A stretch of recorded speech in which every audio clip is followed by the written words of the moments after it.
उस दिन से निर्मला का रंग ढंग बदलने लगा। उसने अपने को कर्तव्य पर मिटा देने का निश्चय कर लिया।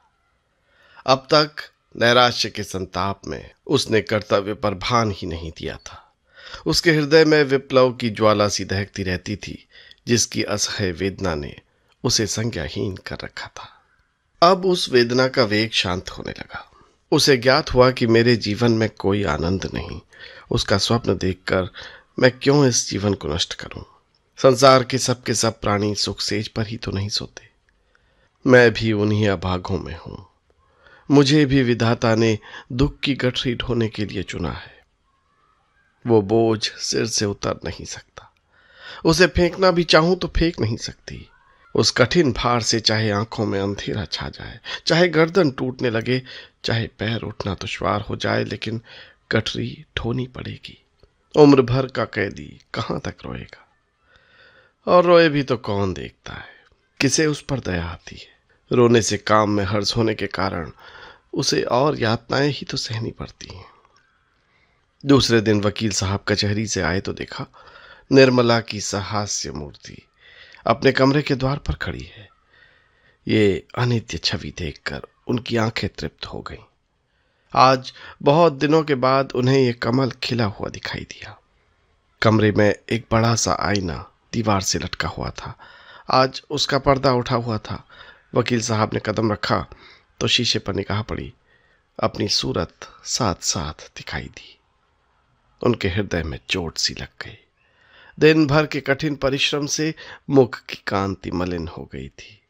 भांति भांति के पौष्टिक पदार्थ खाने पर भी गालों की झुर्रियां साफ दिखाई दे रही थी। तोंद कसी होने पर भी किसी मुंहजोर घोड़े की भांति बाहर निकली हुई थी। दोनों सूरतों में कितना अंतर था। एक रत्न जटित विशाल भवन था और दूसरा टूटा फूटा खंडहर। वो उस आईने की ओर और न देख सके। अपनी वो हीनावस्था उनके लिए असह्य थी। वो आईने के सामने से हट गए। उन्हें अपनी ही सूरत से घृणा होने लगी। फिर इस रूपवती कामिनी का उनसे घृणा करना कोई आश्चर्य की बात न थी। निर्मला की ओर ताकने का भी उन्हें साहस न हुआ। उसकी ये अनुपम छवि उनके हृदय का शूल बन गई। निर्मला ने कहा, आज इतनी देर कहां लगाई? दिन भर राह देखते देखते आंखें फूट जाती हैं। तोताराम ने खिड़की की ओर ताकते हुए जवाब दिया, मुकदमे के मारे दम मारने की छुट्टी नहीं मिलती। अभी एक और मुकदमा था, लेकिन मैं सिर दर्द का बहाना करके भाग खड़ा हुआ। निर्मला, तो इतने मुकदमे लेते क्यों हो? काम उतना ही करना चाहिए जितना आराम से हो सके। प्राण देकर थोड़ी काम किया जाता है। मत लिया करो मुकदमे। मुझे रुपयों का लालच नहीं। तुम आराम से रहोगे तो रुपये बहुत मिलेंगे। तोताराम, वही आती हुई लक्ष्मी तो नहीं ठुकराई जाती ना। निर्मला, लक्ष्मी अगर रक्त और मांस की भेंट लेकर आती है तो उसका न आना ही अच्छा है। मैं धन की भूखी नहीं हूं। इसी वक्त मनसाराम भी स्कूल से लौटा। धूप में चलने के कारण मुख पर पसीने की बूंदें आई हुई थी। गोरे मुखड़े पर खून की लाली दौड़ रही थी। आंखों से ज्योति सी निकलती मालूम होती थी। द्वार पर खड़ा होकर बोला, अम्मा जी, लाइए कुछ खाने को निकालिए, जरा खेलने जाना है। निर्मला जाकर गिलास में पानी लाई और एक तश्तरी में कुछ मेवे रखकर मनसाराम को दिए। मनसाराम जब खाकर चलने लगा तो निर्मला ने पूछा, कब तक आओगे? मनसाराम, कह नहीं सकता। गोरों के साथ हॉकी का मैच है। पार्क यहां से बहुत दूर है। निर्मला, भाई जल्दी आना। खाना ठंडा हो जाएगा तो कहोगे मुझे भूख नहीं है। मनसाराम ने निर्मला की ओर सरल स्नेह भाव से देखकर कहा, मुझे देर हो जाए तो समझ लीजिएगा, वहीं खा रहा हूं। मेरे लिए बैठने की जरूरत नहीं। वो चला गया तो निर्मला बोली, पहले तो घर में आते ही न थे। मुझसे बोलने में शर्माते थे। किसी चीज की जरूरत होती तो बाहर से ही मंगवा भेजते। जब से मैंने बुलाकर कहा तब से आने लगे। तोताराम ने कुछ चिढ़कर कहा, ये तुम्हारे पास खाने पीने की चीजें मांगने क्यों आता है? दीदी से क्यों नहीं कहता? निर्मला ने यह बात प्रशंसा पाने के लोभ से कही थी। वो ये दिखाना चाहती थी कि मैं तुम्हारे लड़कों को कितना चाहती हूं। यह कोई बनावटी प्रेम न था, उसे लड़कों से सचमुच स्नेह था। उसके चरित्र में अभी तक बाल भाव ही था और बालकों के साथ उसकी ये बाल वृत्तियां प्रस्फुटित होती थी। पत्नी सुलभ ईर्ष्या उसके मन में अभी तक उदय नहीं हुई थी, लेकिन पति के प्रसन्न होने के बदले नाक भौं सिकोड़ने का आशय न समझकर बोली, मैं क्या जानूं उनसे क्यों नहीं मांगते। मेरे पास आते हैं तो दुत्कार नहीं देती। अगर ऐसा करूं तो यही होगा कि ये तो लड़कों को देखकर जलती है। मुंशी जी ने इसका कुछ जवाब नहीं दिया, लेकिन आज उन्होंने मुवक्किलों से बात नहीं की। मनसाराम के पास गए और उसका इम्तिहान लेने लगे। ये जीवन में पहला ही अवसर था जबकि उन्होंने मनसाराम या किसी भी और लड़के की शिक्षाोन्नति के विषय में इतनी दिलचस्पी दिखाई हो। उन्हें अपने काम से सिर उठाने की फुर्सत ही न मिलती थी। उन्हें उन विषयों को पढ़े हुए 40 वर्ष के लगभग हो गए थे। तब से उनकी ओर आंख तक न उठाई थी। वो कानूनी पुस्तक और पत्रों के सिवा कुछ पढ़ते ही न थे। इतना समय ही नहीं मिलता था। पर आज उन्हीं विषयों में वो मनसाराम की परीक्षा लेने लगे। मनसाराम ज़हीन था और इसके साथ मेहनती भी। खेल में भी टीम का कैप्टन होने पर भी क्लास में प्रथम रहता था। जिस पाठ को एक बार पढ़ लेता पत्थर की लकीर हो जाती थी। मुंशी जी को उतावली में ऐसे मार्मिक प्रश्न तो नहीं सूझे जिनके उत्तर देने में चतुर लड़के को भी कुछ सोचना पड़ता, और ऊपरी प्रश्नों को तो मनसाराम ने चुटकियों में उड़ा दिया। कोई सिपाही अपने शत्रु पर वार खाली जाते देख जैसे झल्ला झल्ला कर और भी तेजी से वार करता है, उसी भांति मनसाराम के जवाबों को सुन सुनकर वकील साहब भी झल्लाते थे। वो कोई ऐसा प्रश्न करना चाहते थे जिसका जवाब मनसाराम से न बन पड़े। देखना चाहते थे कि इसका कमजोर पहलू कहीं है। ये देख अब उन्हें संतोष न हो सकता था कि वो क्या करता है। वो ये देखना चाहते थे कि वो क्या नहीं कर सकता। कोई अभ्यस्त परीक्षक मनसाराम की कमजोरियों को आसानी से दिखा देता, पर वकील साहब अपनी आधी शताब्दी की भूली हुई शिक्षा के आधार पर उतने सफल कैसे होते। अंत में उन्हें जब गुस्सा उतारने के लिए कोई बहाना न मिला तो बोले, मैं देखता हूं तुम सारे दिन मटर गश्ती किया करते हो। मैं तुम्हारे चरित्र को तुम्हारी बुद्धि से बढ़कर समझता हूं, और तुम्हारा यूं आवारा घूमना मुझे गवारा नहीं हो सकता। मनसाराम ने निर्भीकता से कहा, मैं शाम को 1 घंटा खेलने के लिए जाने के सिवा दिन भर कहीं नहीं जाता।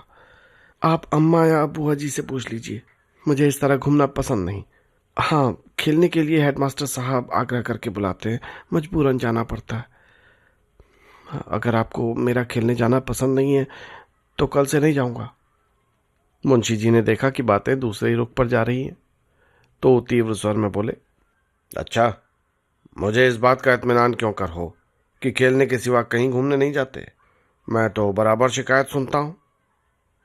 मनसाराम ने उत्तेजित होकर कहा, किस महाशय ने आपसे शिकायत की है, मैं भी सुनूं? वकील, कोई हो, इससे तुम्हारा कोई मतलब नहीं। तुम्हें इतना विश्वास होना चाहिए कि मैं झूठा आक्षेप नहीं करता। मनसाराम, अगर मेरे सामने आकर कोई कह दे कि मैंने इन्हें घूमते देखा है तो मुंह ना दिखाऊं। वकील, किसी को ऐसी क्या गरज पड़ी है कि तुम्हारे मुंह पर तुम्हारी शिकायत करे और तुमसे बैर मोल ले? तुम अपने 2-4 साथियों को लेकर उनके घर की खपरेल फोड़ते फिरो। मुझसे इस किस्म की शिकायत एक आदमी ने नहीं, कई आदमियों ने की है, और इसकी कोई वजह नहीं है कि मैं अपने दोस्तों की बात का विश्वास न करूं। देखो, मैं चाहता हूं कि तुम स्कूल में ही रहा करो।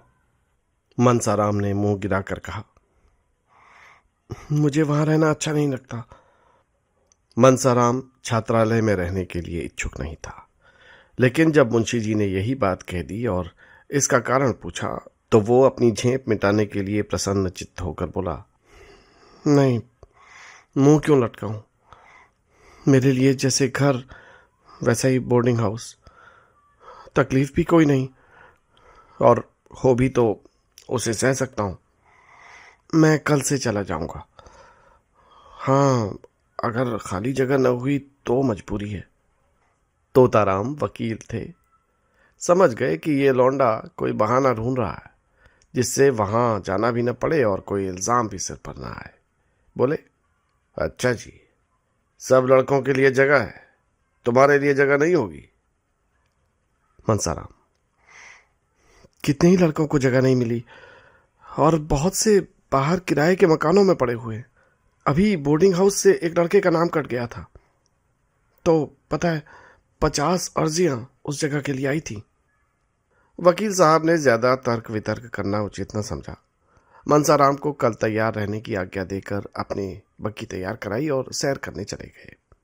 इधर कुछ दिनों से वो शाम को प्रायः सैर करने जाया करते थे। किसी अनुभवी प्राणी ने बतलाया था कि दीर्घ जीवन के लिए इससे बढ़कर कोई मंत्र नहीं है। उनके जाने के बाद मनसाराम आकर रुक्मिणी से बोला, बुआ जी, बाबूजी ने मुझे कल से स्कूल में ही रहने को कहा है। रुक्मिणी ने विस्मित होकर पूछा, क्यों? मैं क्या जानूं। कहने लगे, तुम यहाँ आवाराओं की तरह घूमते फिरते हो। तूने कहा नहीं कि मैं कहीं नहीं जाता? कहा क्यों नहीं बुआ जी, मगर वो माने तब तो। तुम्हारी नई अम्मा जी की कृपा होगी और क्या। नहीं बुआ जी, मुझे उन पर संदेह नहीं है। वो बेचारी तो भूल से भी कभी नहीं कहती। कोई चीज मांगने जाता हूं तो उठकर तुरंत दे देती हैं। रुक्मिणी, तो ये त्रिया चरित्र क्या जाने, ये उन्हीं की लगाई हुई आग है। देख, मैं जाकर पूछती हूँ। रुक्मिणी झल्लाई हुई निर्मला के पास जा पहुंची। उसे आड़े हाथों लेने का, कांटों में घसीटने का, रुलाने का सुअवसर वो हाथ से जाने नहीं देती थी। निर्मला उनका आदर करती थी, उनसे दबती थी, उनकी बातों का जवाब तक न देती थी। वो चाहती थी कि वो मुझे सिखावन की बातें कहें, जहां मैं भूलूं वहां सुधारें, वो काम की देखरेख करती रहें, पर रुक्मिणी उससे तनी ही रहती थी। निर्मला चारपाई से उठकर बोली, आइए दीदी, बैठिए। रुक्मिणी ने खड़े खड़े कहा, मैं पूछती हूँ, क्या तुम सबको घर से निकाल कर अकेले ही रहना चाहती हो? निर्मला ने कातर भाव से कहा, क्या हुआ दीदी, मैंने तो किसी से कुछ नहीं कहा। रुक्मिणी, अच्छा, मनसाराम को घर से निकाले देती हूँ, तिस पर कहती हूँ मैंने कुछ नहीं कहा। क्या तुमसे इतना भी नहीं देखा जाता? निर्मला, दीदी, तुम्हारे चरणों को छू कर कहती हूँ, मुझे कुछ नहीं मालूम। मेरी आंखें फूट जाएं अगर मैंने उसके विषय में मुंह तक खोला हो। क्यों व्यर्थ की कस्में खाती हो? अब तक तोताराम कभी लड़के से बोलते नहीं थे। एक हफ्ते के लिए मनसाराम ननिहाल चला गया था तो इतने घबराए कि खुद जाकर लिवा लाए। अब उसी मनसाराम को घर से निकालकर स्कूल में रखे देते।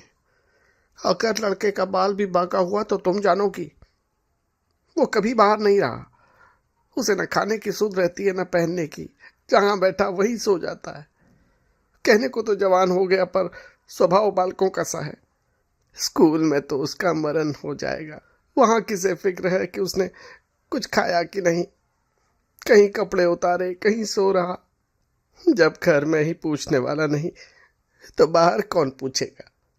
देखो, मैंने तुम्हें चेता दिया, आगे तुम जानो, तुम्हारा काम जाने। ये कहकर रुक्मिणी वहां से चली गई। वकील साहब सैर करके लौटे तो निर्मला ने तुरंत ये विषय छेड़ दिया। मनसाराम से वो आजकल थोड़ी देर अंग्रेजी पढ़ती थी। उसके चले जाने पर फिर उसके पढ़ने का हरज न होगा, दूसरा कौन पढ़ाएगा?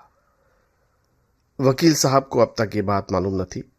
निर्मला ने सोचा था कि जब कुछ अभ्यास हो जाएगा तो एक दिन वकील साहब को अंग्रेजी में बातें करके चकित कर दूंगी। कुछ थोड़ा सा ज्ञान तो उसे छाती पर सांप लौट गया था। अब वो नियमित रूप से पढ़ा रहा है तुम्हें, मुझसे तुमने कभी नहीं कहा। निर्मला ने उनका ये रूप केवल एक बार देखा था, जब उन्होंने सियाराम को मारते मारते बेदम कर दिया था। वही रूप और भी विकराल बनकर आज उसे फिर दिखाई दिया। सहमती हुई बोली, उनके पढ़ने में तो इससे कोई हरज नहीं होता। मैं उसी वक्त उनसे पढ़ती हूँ जब उन्हें फुर्सत रहती है। पूछ लेती हूँ कि तुम्हारा हरज तो नहीं, तो आ जाओ। बहुधा जब खेलने जाने लगते हैं तो 10 मिनट के लिए रोक लेती हूँ। मैं खुद चाहती हूँ कि उनका कोई नुकसान न हो। बात कुछ न थी, मगर वकील साहब हताश होकर चारपाई पर गिर पड़े और माथे पर हाथ रखकर चिंता में मग्न हो गए। उन्होंने जितना समझा था, बात उससे कहीं अधिक बढ़ गई है। उन्हें अपने ऊपर क्रोध आया कि मैंने पहले ही क्यों न इस लौंडे को बाहर रखने का प्रबंध किया। आजकल जो ये महारानी इतनी खुश दिखाई देती, इसका रहस्य अब समझ में आया। पहले कभी इतनी सजी सजाई न रहती थी, बनाव बनाव भी न करती थी, पर अब देखता हूं। लेकिन प्रौढ़ बुद्धि ने समझाया कि इस अवसर पर क्रोध की जरूरत नहीं। कहीं इसने भांप लिया तो गजब ही हो जाएगा। हाँ, जरा इसके मनोभावों को टटोलना चाहिए। बोले, हाँ, ये तो मैं जानता हूं कि तुम्हें 2-4 मिनट पढ़ाने से उसका कोई हर्ज नहीं होता, लेकिन आवारा लड़का है। अपना काम न करने का उसे एक बहाना तो मिल जाता है। कल अगर फेल हो जाए तो साफ कह देगा, मैं तो दिन भर पढ़ाता रहता था। अब मैं तुम्हारे लिए कोई मिस नौकर रख लूंगा, कुछ ज्यादा खर्च ना होगा। तुमने मुझसे पहले कहा ही नहीं। वो भला तुम्हें क्या पढ़ाता होगा, 2-4 शब्द बताकर भाग जाता होगा। इस तरह तुम्हें कुछ नहीं आएगा। निर्मला ने तुरंत इस आक्षेप का खंडन किया। नहीं, ये बात तो नहीं। वो मुझे दिल लगाकर पढ़ाते और उनकी शैली भी ऐसी है कि पढ़ने में मन लगता है। आप जरा एक दिन उनका समझाना देखिए। मैं तो समझती हूँ कि कोई और मिस इतने ध्यान से नहीं पढ़ाएगी। मुंशी जी अपनी प्रश्न कुशलता पर मूंछों पर ताव देते हुए बोले, अच्छा, दिन में एक ही बार पढ़ाता है या कई बार? निर्मला अब भी इन प्रश्नों का आशय न समझी। बोली, जी, पहले तो शाम को ही पढ़ा देते थे, अब कई दिनों से एक बार आकर लिखना भी देख लेते हैं। वो तो कहते हैं कि मैं अपने क्लास में सबसे अच्छा हूँ।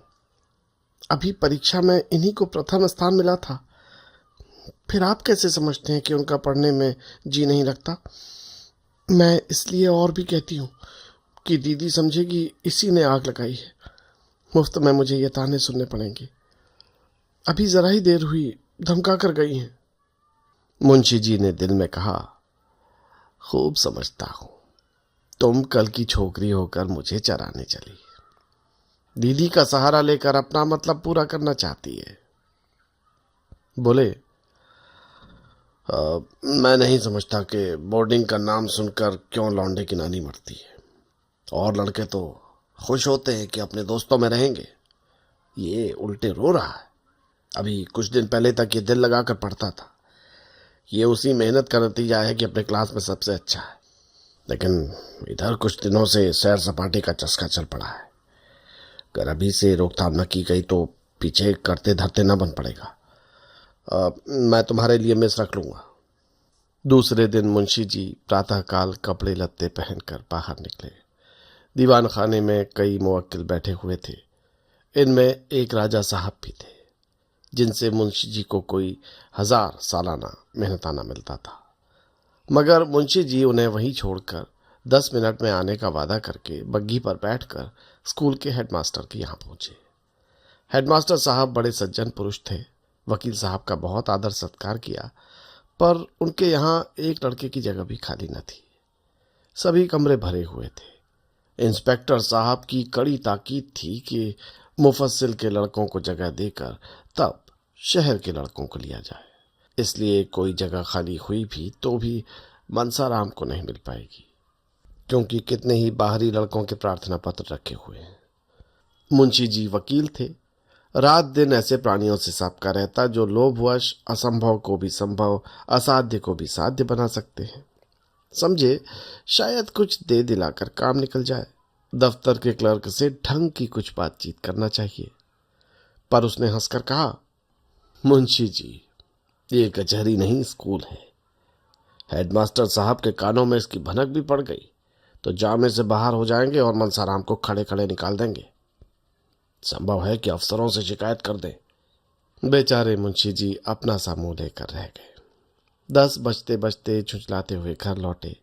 मनसाराम उसी वक्त घर से स्कूल जाने को निकला। मुंशी जी ने कठोर नेत्रों से उसे देखा, मानो वो उनका शत्रु हो, और घर में चले गए। एक दिन मुंशी जी बैठे भोजन कर रहे थे कि मनसाराम भी नहाकर खाने आया। मुंशी जी ने इधर उसे महीनों से नंगे बदन न देखा था। आज उस पर निगाह पड़ी तो होश उड़ गए। हड्डियों का ढांचा सामने खड़ा था। मुख पर अब भी ब्रह्मचर्य का तेज था, पर देह घुलकर कांटा हो गई थी। पूछा, आजकल तुम्हारी तबीयत अच्छी नहीं है क्या? इतने दुबले क्यों हो? मनसाराम ने धोती ओढ़कर कहा, जी तबीयत तो बिल्कुल अच्छी है। तो फिर इतने दुबले क्यों हो? दुबला तो नहीं हूं, मैं इससे ज्यादा मोटा कब था? वाह, आधी देह भी नहीं रही और कहते हो मैं दुर्बल नहीं हूं। क्यों दीदी, क्या ऐसा ही था ये? रुक्मिणी आंगन में खड़ी तुलसी को जल चढ़ा रही थी। बोली, दुबला क्यों होगा, अब तो बड़ी अच्छी तरह लालन पालन हो रहा है। मैं गवारेन थी, लड़कों को खिलाना पिलाना नहीं जानती थी। खोमचा खिला खिला कर इनकी आदत बिगाड़ देती थी। अब तो एक पढ़ी लिखी गृहस्थी के कामों में चतुर औरत पान की तरह फेर रही है ना। दुबला हो उसका दुश्मन। मुंशी जी, दीदी तुम बहुत उपन्यास पढ़ती हो। तुमसे किसने कहा कि लड़कों को बिगाड़ रही हो? जो काम दूसरों के किए न हो सके वो तुम्हें खुद करना चाहिए।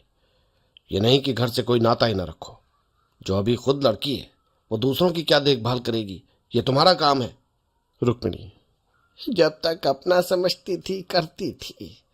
जब तुमने गैर समझ लिया तो मुझे क्या पड़ी है कि तुम्हारे गले से चिपकूं। पूछो, कै दिन से दूध नहीं पिया। जाकर कमरे में देखाओ, नाश्ते के लिए जो मिठाई भेजी गई थी वो पड़ी सड़ रही है।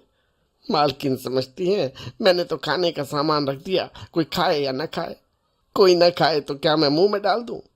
तो भैया इस तरह वो लड़के पलते होंगे जिन्होंने कभी लाड प्यार का सुख नहीं देखा। तुम्हारे लड़के बराबर पान की तरह फेरे जाते हैं, अब अनाथों की तरह रहकर सुखी। पर सुनती हूँ लड़के को स्कूल में रखने का प्रबंध कर रहे हो। बेचारे को घर में आने तक की मनाही है। मेरे पास आते भी डरता है, और फिर मेरे पास रखा ही क्या रहता है जो जाकर खिलाऊंगी। इतने में मनसाराम 2 फुलके खाकर उठ खड़ा हुआ। मुंशी जी ने पूछा, क्या तुम खा चुके? अभी बैठे 1 मिनट से ज्यादा नहीं हुआ। तुमने खाया क्या? 2 ही फुलके तो लिए थे। मनसाराम ने सकुचाते हुए कहा, दाल और तरकारी भी तो थी। ज्यादा खाता हूं तो गला जलने लगता है, खट्टी डकारें आने लगती हैं। मुंशी जी भोजन करके उठे तो बहुत चिंतित थे।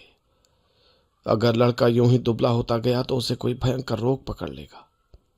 उन्हें रुक्मिणी पर इस समय बहुत क्रोध आ रहा था। उन्हें यही जलन है कि मैं घर की मालकिन नहीं हूं। ये भी नहीं समझती कि मुझे घर की मालकिन बनने का क्यों अधिकार है। बनी तो थी साल भर के लिए मालकिन, 1 पाई की भी बचत न होती थी। इस आमदनी में रूपकला 200-250 बचा लेती थी। इनके राज में वही आमदनी खर्च को भी पूरी न पड़ती थी। कोई बात नहीं, लाड प्यार ने इन लड़कों को चौपट कर दिया। इतने बड़े बड़े लड़कों को इसकी क्या जरूरत कि जब कोई खिलाए तो खाएं। इन्हें तो खुद अपनी फिक्र करनी चाहिए। मुंशी जी दिन भर इसी उधेड़ बुन में पड़े रहे। 2 बार मित्रों से जिक्र किया। लोगों ने कहा, उसके खेलकूद में बाधा मत डालिए, अभी से उसे कैद मत कीजिए। खुली हवा में चरित्र के भ्रष्ट होने की उससे कहीं कम संभावना है जितनी बंद कमरे में। कुसंगत से जरूर बचाइए, मगर ये नहीं कि उसे घर से ही ना निकलने दीजिए। युवावस्था में एकांतवास चरित्र के लिए बहुत हानिकारक है। मुंशी जी को अपनी गलती मालूम हुई। घर लौटकर मनसाराम के पास गए। वो अभी स्कूल से आया था और बिना कपड़े उतारे एक किताब सामने खोलकर सामने खिड़की की ओर ताक रहा था। उसकी दृष्टि एक भिखारिन पर लगी हुई थी जो अपने बालक को गोद में लिए भिक्षा मांग रही थी। बालक मां की गोद में बैठा हुआ ऐसा प्रसन्न था मानो किसी राज सिंहासन पर बैठा हो। मनसाराम उस बालक को देखकर रो पड़ा। क्या ये बालक मुझसे अधिक सुखी नहीं है? इस अनंत विश्व में ऐसी कौन सी वस्तु की सृष्टि नहीं कर सकते ईश्वर? ऐसे बालकों को जन्म ही क्यों देते हो जिनके भाग्य में मात्र वियोग का दुख भोगना बता हो। आज मुझसा अभागा संसार में कोई है? किसे मेरे खाने पीने की, मेरे मरने जीने की सुध है? आज अगर मैं मर भी जाऊं तो किसके दिल पर चोट लगेगी? पिता को तो अब मुझे रुलाने में मजा आता है। वह मेरी माता, तुम्हारा लाडला बेटा आज आवारा कहा जा रहा है। वही पिताजी जिनके हाथों में तुमने हम तीनों भाइयों के हाथ पकड़ाए थे, आज मुझे आवारा और बदमाश कह रहे। मैं इस योग्य भी नहीं कि इस घर में रह सकूं। यही सोचते सोचते अपार वेदना से फूट फूट कर रोने लगा।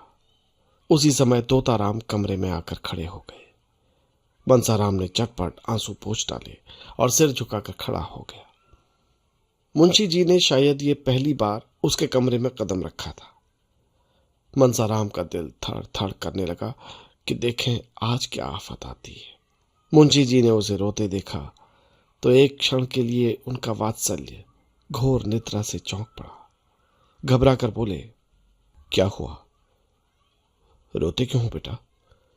किसी ने कुछ कहा है?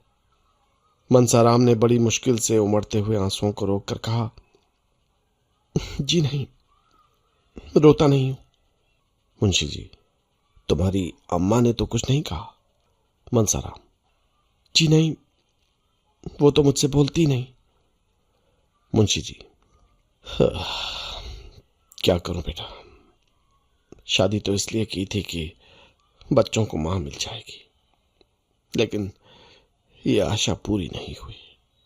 तो क्या इधर बिल्कुल नहीं बोलती? बंसाराम, जी नहीं पिताजी, इधर महीनों से नहीं बोली। मुंशी जी, विचित्र स्वभाव की औरत है, मालूम नहीं होता क्या चाहती है। मैं जानता कि उसका ऐसा मिजाज होगा तो कभी शादी न करता। रोज एक न एक बात लेकर उठ खड़ी होती है।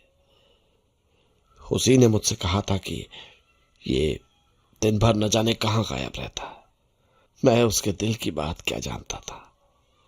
समझा तुम कुसंगत में पढ़कर शायद दिन भर घूमा करते हो।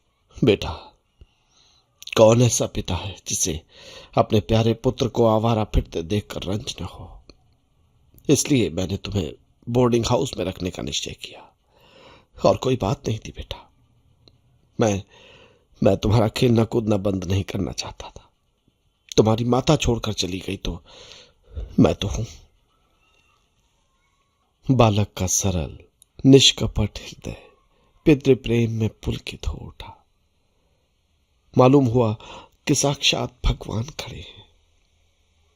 नैराश्य और क्षोभ से विकल होकर उसने अपने पिता को निष्ठुर और न जाने क्या क्या समझ रखा था। वे माता से उसे कोई गिला न था। अब उसे ज्ञात हुआ कि मैंने अपने देवतुल्य पिता के साथ कितना अन्याय किया है। पितृभक्ति की ऐसी तरंग सी हृदय में उठी और वो पिता के चरणों में सिर रखकर रोने लगा। मुंशी जी करुणा से विकल हो गए। जिस पुत्र को एक क्षण भर आंखों से ओझल देखकर उनका हृदय व्यग्र हो उठता था, जिसके शील, बुद्धि और चरित्र का अपने पराये सभी बखान करते थे, उसी के प्रति उनका हृदय इतना कठोर क्यों हो गया? वो अपने ही प्रिय को शत्रु समझने लगे, उसको निर्वासन देने को तैयार हो गए। निर्मला पुत्र और पिता के बीच दीवार बनकर खड़ी थी। निर्मला को अपनी ओर खींचने के लिए पीछे हटना पड़ता था। पिता और पुत्र में अंतर बढ़ता जाता था। फलतः आज ये दशा हो गई है कि अपने अभिन्न पुत्र से उन्हें इतना छल करना पड़ रहा है। आज बहुत सोचने के बाद उन्हें एक ऐसी युक्ति सूझी है जिससे आशा हो रही है कि वो निर्मला को बीच से निकालकर अपने दूसरे बाजू को अपनी तरफ कर लेंगे। उन्होंने उस युक्ति का आरंभ कर दिया है, लेकिन इसमें अभीष्ट सिद्ध होगा या नहीं, इसे कौन जानता है। जिस दिन से तोताराम ने निर्मला के बहुत मिन्नत समाजत करने पर भी मनसाराम को बोर्डिंग हाउस भेजने का निश्चय किया था, उस दिन से उसने मनसाराम से पढ़ना छोड़ दिया था। यहां तक कि बोली भी न थी। उसे स्वामी की अविश्वासपूर्ण तत्परता का कुछ कुछ आभास हो गया था। उफ़्फ़ो, इतना शक्की मिजाज! ईश्वर ही इस घर में लाज रखे। इनके मन में ऐसी ऐसी दुर्भावनाएं भरी हुई है, मुझे इतनी कई गुजरी समझते हैं। ये बातें सोच सोच कर कई दिनों तक रोती रही। तब उसने सोचना शुरू किया, इन्हें क्यों ऐसा संदेह हो रहा है, मुझ में ऐसी कौन सी बात है जो इनकी आंखों में खटकती है। बहुत सोचने पर भी उसे अपने में ऐसी कोई बात नजर न आई। तो क्या उसका मनसाराम से पढ़ना, उससे हंसना बोलना ही इनके संदेह का कारण है? तो फिर मैं पढ़ना छोड़ दूंगी, भूल कर भी मनसाराम से न बोलूंगी, उनकी सूरत न देखूंगी। लेकिन यह समस्या उसे असाध्य जान पड़ती थी। मनसाराम से हंसने बोलने में उसकी विलासिनी कल्पना उत्तेजित भी होती थी, तृप्त भी। उससे बातें करते हुए एक अपार सुख का अनुभव होता था, जिसे वो शब्दों में प्रकट नहीं कर सकती थी। कुवासना की उसके मन में छाया भी न थी। वो स्वप्न में भी मनसाराम से कलुषित प्रेम करने की बात नहीं सोच सकती थी। प्रत्येक प्राणी को अपने हमजोलियों के साथ हंसने बोलने की जो नैसर्गिक तृष्णा होती है, उसी वृत्ति का ये एक अज्ञात साधन था। अब वो अतृप्त तृष्णा निर्मला के हृदय में दीपक की भांति जलने लगी। रह रहकर उसका मन किसी अज्ञात वेदना से विफल हो जाता। खोई हुई किसी अज्ञात वस्तु की खोज में इधर उधर ढूंढती फिरती, जहां बैठी वहां बैठी ही रह जाती। किसी काम में जी नहीं लगता था। हाँ, जब मुंशी जी आते तो वो अपनी सारी तृष्णाओं को नैराश्य में डुबाकर उनसे मुस्कुराकर इधर उधर की बातें करने लगती। कल जब मुंशी जी भोजन करके कचहरी चले गए तो रुक्मिणी ने निर्मला को खूब तानों से छेड़ा। तुम जानती थी कि यहाँ बच्चों का पालन पोषण करना पड़ेगा, तो क्यों घर वालों से साफ नहीं कह दिया कि वहां मेरा विवाह न करो? वहां जाती जहां पुरुष के सिवा और कोई न होता, वही ये बनाओ बुनाओ और छवि देखकर खुश होता, अपने भाग्य को सराहता। यहाँ बुढ़ा आदमी तुम्हारे रंग रूप हाव भाव पर क्या लट्टू होगा। इसने इन्हीं बालकों की सेवा के लिए तुमसे विवाह किया है, भोग विलास के लिए नहीं। वो बड़ी देर तक शव पर नमक छिड़कती रही, पर निर्मला ने चूं तक न की। वो अपनी सफाई तो पेश करना चाहती थी, पर कर न सकती थी। अगर कहे कि मैं वही कर रही हूं जो मेरे स्वामी की इच्छा है, तो घर का भंडा फूटता है। अगर वो परिणाम हो। वो यूं बड़ी स्पष्टवादिनी थी, सत्य कहने में उसे संकोच या भय नहीं होता था, लेकिन इस नाजुक मौके पर उसे चुप्पी साधनी पड़ी। इसके सिवाय दूसरा उपाय नहीं था। वो देखती थी कि मनसाराम बहुत विरक्त और उदास रहता है। वो ये भी देखती थी कि वो दिन दिन दुर्बल होता जाता है, लेकिन उसकी वाणी और कर्म दोनों ही पर मुहर लगी हुई थी। चोर के घर चोरी हो जाने से उसकी जो दशा होती है, वही दशा इस समय निर्मला की हो रही थी।